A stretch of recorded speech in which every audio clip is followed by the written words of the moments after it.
Say hey. Oh, nice. Good day, Chandler. Here. Yeah, he can't Can't hear hear you. you. But I'm, hello. I'm all about the guest appearances. Tell them I love the bathrooms. He loves the bathrooms. Justine is there right now, his girlfriend. But yeah, Oh, very good. How's your afternoon going? Here we are, armed and thirsty again. it's actually pretty good, better than the early morning. But I'm great. It's been an eventful day for you, hasn't it, John? It has, so I mean, the long and short is that there was an interesting episode at my home where actually a SWAT team came looking for somebody who wasn't there, doesn't live there. They scooted off the premises, but it was a little excitement. Yeah. Well, with the type of recruiting we've been doing and with the growth of the brokerage, it was only a matter of time before people started investigating. Well, exactly. It's like, oh, you are my Jack? Where is Mr. Fox? Mm, It's in Scottsdale. Sorry. Yeah. wrong address. Hmm. He's up on the Kevlar, guys. Yeah. All So right. Well, anyway, today we were going to talk about, I thought we might talk about, you mentioned this, how do you show your value? You know? yeah, I think we've been told we're supposed to be doing that, right? National Association of Realtors came out last year after the big lawsuit, and Yeah. you really got to be better at presenting your value. So, and what does that mean?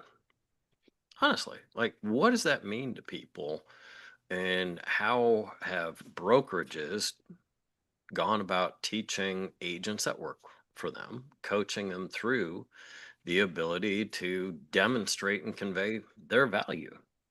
I would say that this has been a harder subject for buyers agents than for listing agents. And it's not that there's less value by any means. In fact, perhaps there could be even more in some respects.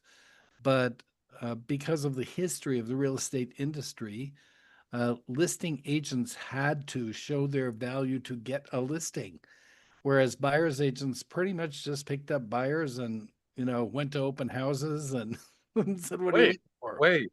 It's like a client of mine. His daughter. So this is classic. Mhm. This is a long-term friend of mine, great clients, and his daughter at the time started talking about me as the guy with the magic key.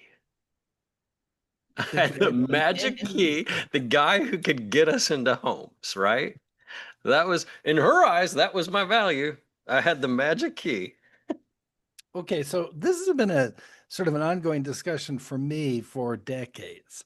I do remember back maybe 20 years ago sitting on a board, the MLS board, I think, when the subject of Zillow came up and how Zillow wanted to feed from the multiple listing service. And oh my God, we can't do that because if we do that, what's our value? And I said, okay, wait. No, our value is not to open the door. The opening the door is great physically, but let's just extend that. Let's make the make it into a simile, a sense. What are we opening the door to? We're opening the door to home ownership. We're opening the door to getting through a transaction without any kind of real issues. We're opening the door to more relationships, to building community, a whole lot of things that we're opening the door to that have nothing to do with opening with a key the door to a house. You mean there's more to a buyer's agent than a magic key and a link to some homes that are available? I should think that if you had a buyer's agent worth their salt, then they would be able to give you a very good idea, Mr. and Miss Buyer, what is going on in this particular market? Where are we at? What are the statistics? How long are houses sitting on the market? Are we in a market that's slated more towards a seller or towards a buyer? Because how you behave as a person interested in finding a house is wildly different depending upon those two stations in the marketplace. You know, that'd be one. It's obvious to me that so many people don't really understand. And shame on us, as practitioners for the longest period of time. By and large, many people didn't really understand what we did as agents, unless you had a really good agent that was taking exceptional care of you. Yep. The amount of value that is brought forth is very deep. I mean, there aren't any other real sales. If you want to look at it as a sales job, it's really more of a service job. Mhm. But you have a license to transact real estate. Here in the state of Arizona, we have constitutional right to actually practice law in that Yep. area. And people don't understand the difference between a salesperson and a fiduciary responsibility. And that is the key. When I was a buyer's agent in the early part of my, career, I focused on the, on the code of ethics. And because for me, it was almost a holy document. The way that you were taking care of other people without thought about how much money you're making, the way that you were really putting their interests first. And I came to realize that a good buyer's agent should be like the super ego, the smarter head for the people, because buying a house is emotional and you can get like completely caught up in small things or big things, maybe not looking at what you should look at. But if you have somebody who's looking out for your interests, then it's not just price, it's whether or not to even buy the damn thing, for I mean, example. if the code of ethics were on stone, I mean, let's just say for a moment, Moses wouldn't have been able to carry them anywhere. There's a lot to unpack Yes. in the code of ethics that we subscribe to, that we adhere to as quote unquote realtors, all capital realtors, as members of the National Association of Realtors. And I don't think people understand the depth of what we adhere to, nor do they understand the amount of liability as well as responsibility that we adhere to as licensees, especially here in Arizona. Yep. We are not a quote unquote, as some states are called, attorney state, where you do have to utilize the services of an attorney for closing purposes. Um, I mean, you've done a heck of a lot of deals. You've done a whole lot more brokering than I have. You probably at the $10 billion level. I'm at the $1 billion level. I'm just a little neophyte over here. But in the amount of contracts that I've been involved in, I'd say it's absolutely far less than 1/10 of 1% of the time that people actually do engage an attorney on any level of transacting real Right. estate, at least here in Arizona. Yeah, well, here in Arizona, you don't need to. And why would you have that expense if you have somebody who is really following the law, following the code of ethics, looking out for your interests? That we have, and we have a pretty good track record of that. Well, and especially on the residential side, I encounter it far more when it comes to the commercial side of things. Attorneys certainly get involved at a much higher level. I think there are some complexities with those contracts, and we're also fantastic beneficiaries here locally in Arizona. Mhm. Our Arizona Association of Realtors, I think, has done a masterful job Yep. over the years of crafting a boilerplate type of contract, and with all the other disclosures and the addendums and the things that go along with that, Mhm. buyer advisory, all these things, so many great resources for information and to balance out a transaction. I think it's a little bit tipped personally. I think it's tipped in favor of the buyer more than the seller. Oh, That's it absolutely is. Having and and I'll say that I understand the historical reasons for that, but it absolutely is tipped more towards the buyer than the seller. So, I mean, you could fail on your loan on the last day and still get your earnest money back here in many cases based upon the basic contract. good to see you, Chandler. Bye bye. Good to see you, Chandler. All the best. Yeah. Also something that people don't realize is that quite a few of the top agents in our industry, and some that are not quite top, do a tremendous amount of volunteer work, not just for the communities that they live in, but also for the state. So when we're talking about in the state association, so when we're talking about this remarkable contract we have, which because I think it is a fabulous piece of work. It does a great job of helping sellers do what they need to do to protect themselves, and helping buyers do what they need to do to go in eyes wide open. And if you have somebody who's just, reasonable person and doesn't muck it up too much, you can get through a transaction without having a bunch, any kind of a big mess. And the reason for that is that the association, which is largely run in terms of the work that's done by volunteers, has gone through this contract over the years, over and over again, to fix little problems that happen with that contract. And the process is kind of amazing. These various volunteers, and I've been on this panel, get together, they talk through the problem, they come up with a solution, write it down, and then it sends out to roughly 3,000 people around the state to take a look at and make their comments on. And these are not just idiots. These are like lawyers and escrow people and, brokers around the state who have a lot of experience. So yeah, sometimes there are a lot of comments. That all comes back to the committee and those comments are reviewed. They make any changes that might be needed at that point, and then it goes to the executive committee for approval. So this is a huge process and a lot of people are involved, well over 3,000 when you get down to it, people who are in the industry. I don't know of another industry that has that kind of peer review for the work that is done on a regular basis. Yeah, I'd say very few. And then, you know, once you have that available to you, and it's a tool, right? Mhm. So it's a tool that we have available to us. And there's a lot of areas within that tool, within the framework for negotiation, for structure, and for strategy, if you will, Yep. depending upon the client's needs.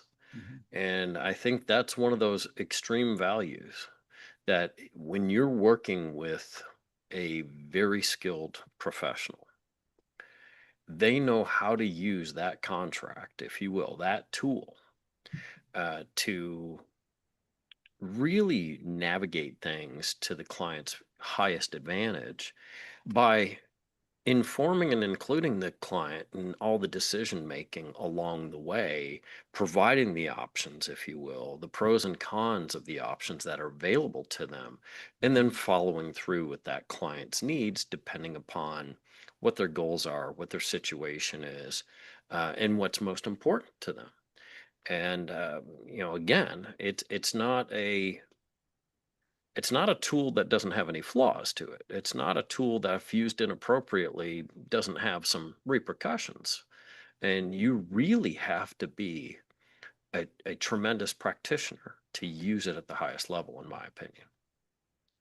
So getting back to how to show your value, I'm thinking it's not just on the agent's side. To some extent, because of the way in which real estate has been done for decades, people don't really think about interviewing buyers and agents. They don't think about that. I mean, when you're selling a house, you interview listing agents and find out who's the best to do the job for your particular house. But how often do buyers come in and say, I'd like to interview 2 or 3 buyers agents and decide who would really work well for me? Because that's the part that is missing. You know, I mean, yes, buyers agents need to be able to explain what their value is, but it's a little hard to do that if you don't get asked to begin with. And if you only have one person that's asking. So that's your buyer, and nobody else is coming through the door. There's less of a need to go ahead and explain deeply what it is you do for the client, I think. And with a lot of the changes now, Mhm. a buyer, if they're going to engage an agent and start looking at property with an agent, they have to have a written agreement, a very defined, non-ambiguous, agreement with an agent that Right, really lines out the responsibilities and their compensation, their relationship with their agent right. prior to even going to look at a single property. Yeah. Of course, the exception here is when there is an agent that's representing the seller doing an open house. There doesn't need to be a writing as long as it's clear that they are representing the seller only and that you're coming in the door to listen to what the seller would like you to hear, I basically. have that here in about 45 minutes. Not even an open house. So was contacted by some people that are here from Texas. They want to see a listing of mine today at 2:30. So in that case, it's very clear that I represent the seller. They found my information, my representation as such, online somewhere, Mhm.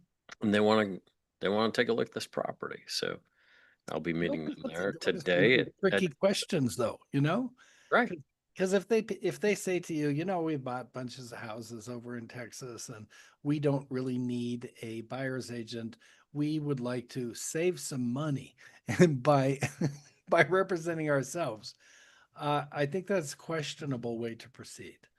It's And very questionable. I find that, um, and I had this conversation actually just yesterday uh, regarding this. I find that most people who do that don't get nearly as favorable a terms and price as they would have if an agent was involved in working on their behalf. Uh, but Lloyd, it's not just that. If I look at the contract carefully that we use here in Arizona, there's almost 2 dozen places that are timelines the buyer has to follow, and not all of them are obvious. In fact, if this is the first time you've looked at this 9-page legal document, you may not really see any but one or two. But they are peppered throughout the contract. And if the agent is only representing the seller, they really can't give advice to the buyer about what should be done when. correct. Yeah, because once you cross that path, that line, Mhm. you start providing advice, you start helping. What kind of agency are you in? We're probably in dual agency now, but it's certainly going to be some kind of, implied agency. Correct. Not a And written agreement, yeah, but you have demonstrated in some way, you inferred that you are here to help them. And now you sign up for all the responsibility. And people don't understand when it comes to real estate, there is not a partial liability. You buy the whole ranch. So whenever that problem comes and you are like you're talking about, it could be implied. Certainly, if that's the case, it is 100% dual agency. And now you have undisclosed dual agency as well, because if the seller that you've already been representing is unaware of how you're assisting the other party, you've never disclosed to your seller, nor did you get the permission mhm, to represent the buyer in any kind of a representation capacity. You're supposed to have the sellers for, number one and first loyalty, unless you have written agreement in advance that yep, this is allowable. And now you've got the biggest problem that you would want to have as an agent or a broker. You're not going to be thrilled with that situation. I think most people back themselves into a corner on that because I think in general, people, agents especially, it's a service industry. We are geared up to help. I yeah, think we naturally want to say yes when it comes to helping someone. But when you cross that line, you may be in a really precarious situation just because you're trying to justify, well, I was really just trying to help. And this was actually for my seller because I was trying to get this transaction to go through and close. Well, judge and jury, why were you trying to get it close? Well, I think it was just going to be good for my seller client. Well, did you receive some compensation? Well, yeah. And how much was it? You throw out that amount, you're like, judge and jury is going to sit there and go, well, did you have an incentive yourself to keep this transaction going without disclosing to your people that you're assisting the other party at a capacity you didn't have permission to do? right. We don't win very often in court. No. In fact, I've had sellers call me to say, my agent is not comfortable with this unrepresented buyer coming in. Why do you think that's so? And I would say, Mr. Seller, Ms. Seller, what you need is to have that buyer be represented. If they have representation, that's going to take a whole load of risk off your shoulders and your agent's shoulders. And it's going to be a more smooth transaction for you if they have their own representation and understand what needs to be done. Do you want this deal to fall out midway or, towards the end? Do you want to have to fight for earnest money? Probably not. Probably what we want to do is get the house sold smoothly. And you already planned to have, some compensation, or you didn't, for representation. When that buyer came in the door, then the best thing would be for them to be represented. That's just my opinion, and I don't care who represents them. Yeah. Yeah, and when it comes to change gears a little bit, even beyond the contract, even beyond, if you will, the blocking and tackling of transactional work that we do, Mhm. I think the value extends far beyond that. To me, value with a great agent when it comes to buyer representation is truly first understanding your client. Yeah. So an exceptional agent is an exceptional listener. They know how to ask all the right questions Mhm. to make sure that how they're assisting their client is based upon their client's needs Mhm. and not what they have preconceived notions about and what they think is best for them. Yeah. Because it's about the client, and the client gets to make the decisions. And so it's about understanding what those boundaries are, understanding what the needs are, and then combining all that and assisting the client to make the best decision possible, not for just the property that's going to be the right choice today, Right. but the one that's going to be the right choice for their intended term of use Mhm. and or length of ownership. No, absolutely. Just the other day, I was talking to, one of my newer agents who was taking a buyer around, and the buyer fell in love with the property that my agent thought was just a hunk of junk. And she said, "Where's my duty here?" Because I don't want her to buy this property. And so, what I said is number one, if the eyes are wide open, it's not your job to say, no, this isn't the property for you on the one hand. On the other hand, it is your job to point out anything that you think is a major concern. Oh yeah. Yeah. And I have I can't prevent somebody from buying what they want to buy, Hmm. but that doesn't mean I have to be part of it. And I have, on a few occasions in my career, I have told people, if this is the property for you, that's fantastic. I am not the agent to represent you in this transaction. Mm. I, I feel so strongly about it that I'd rather not be part of it. I don't think we were quite to that point, but it might Oh, have been more the orange shag carpeting, but no, I said, well, yeah, we're talking way beyond shag carpeting here. yeah. If, Well, if, Lloyd, I once listed a property if it's a poltergeist, I mean, we got to get out of here, John. in my I mean, it is description. Halloween coming up here. Come on. Who knows what's in the bottom of that pool? Oh, no, literally. I had a piece of property, and what my description for this property was, bring your hazmat suit, please wear boots, understand that the soil may need to be scraped down 2 or 3 feet because I have no idea what toxins are in the soil. Enter the house at your own risk. It's a hoarder house, and you may not be able to get out the other side. And I have no idea what vermin are living in there. So beware. I sold that property within just days. Some people are drawn to problems. Yeah. You need only look at relationships between people to know that some people just love owning other people's problems. Yeah, don't I know? Yeah. Mm. And then the other aspect that I think gets overlooked. It's not just overlooked by the public. It's also overlooked by everybody that's thinking about getting into this business. Because one of the things that assists an agent in exiting the business is how deeply you get involved sometimes in people's stuff. Yeah. Because people bring a lot of baggage to the table, a lot of emotional things, and a lot of times it is helping people to navigate through a lot of that to make ultimately great decisions when they need to be made, or to walk away from something when it's not the right thing.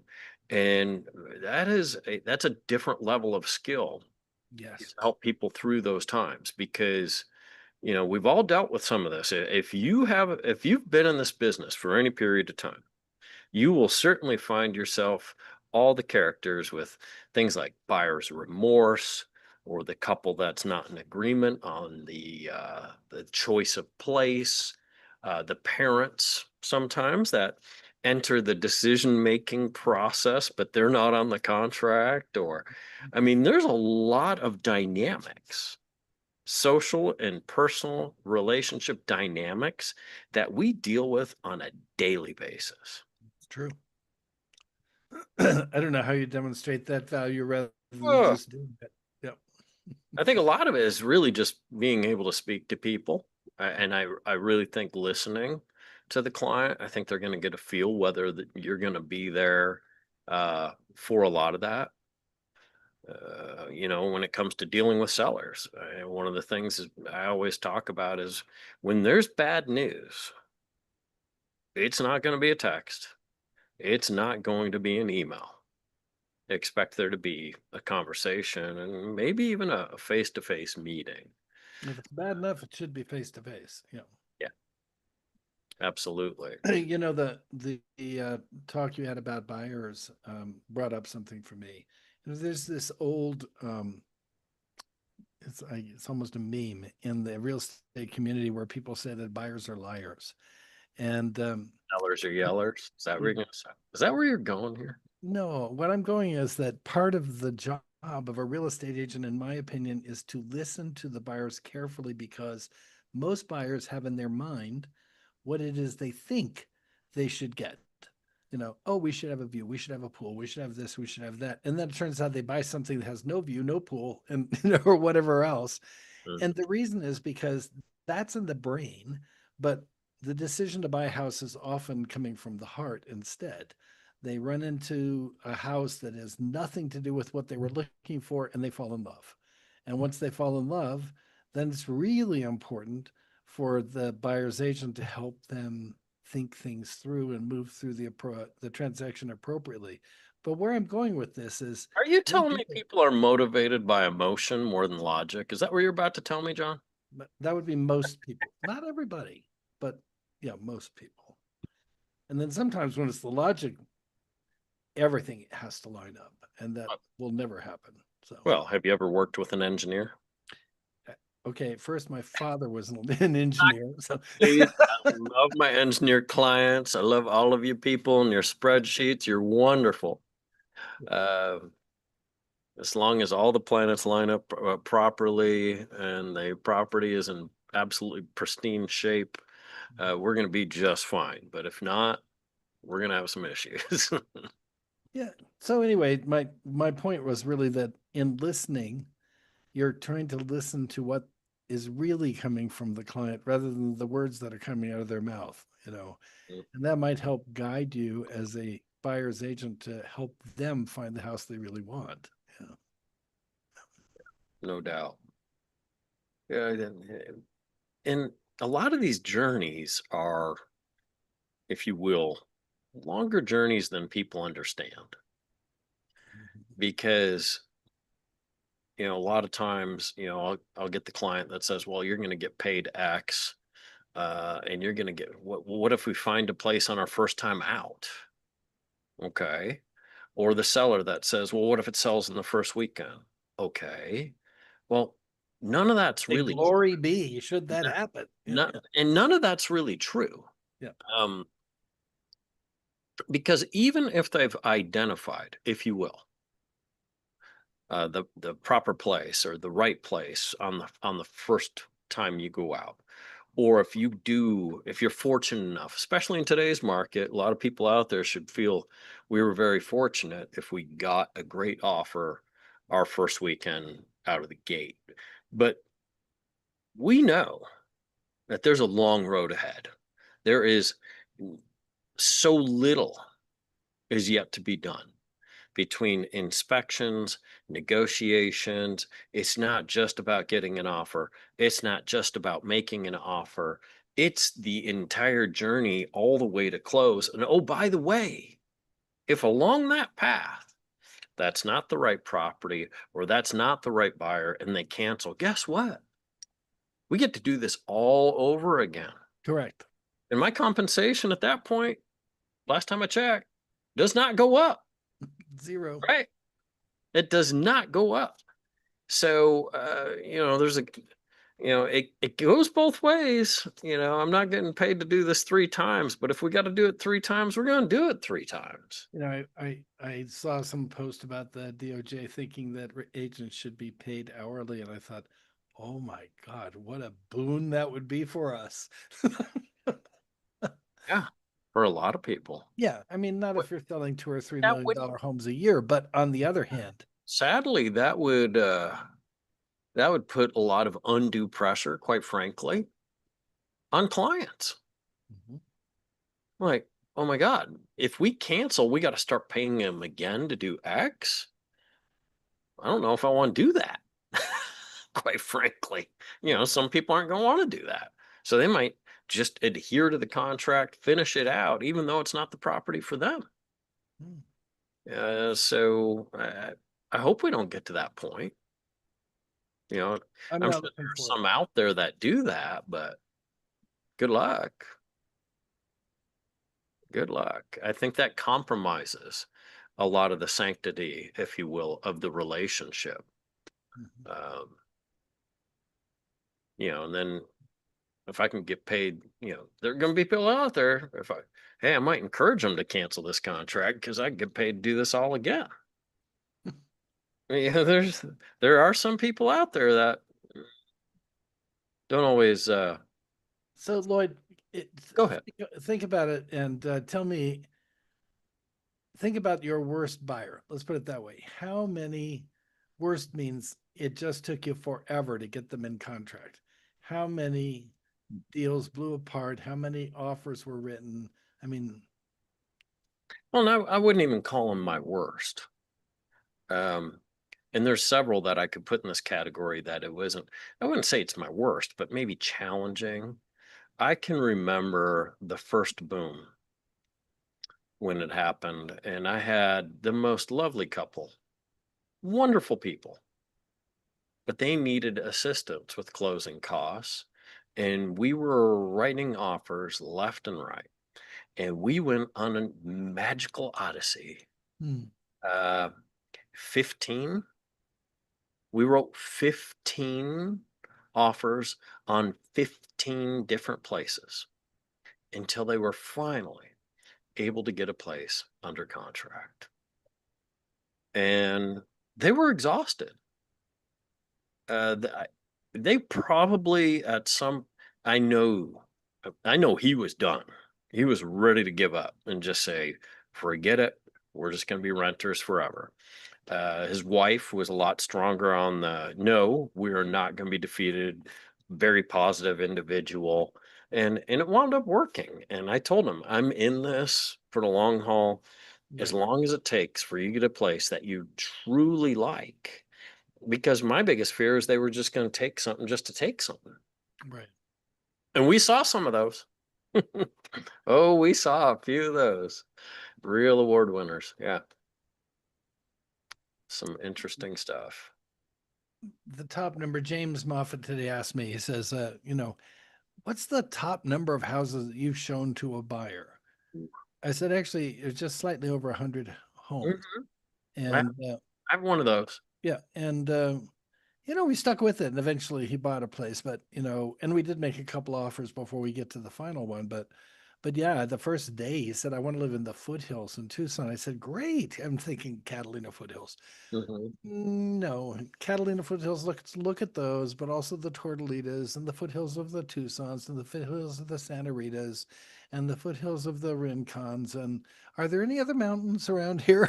It's like, Right. okay, well, that little circuit was 100 miles. Sometimes you get going about halfway through it. You feel like the Spanish probably did looking for the lost land of Cibola.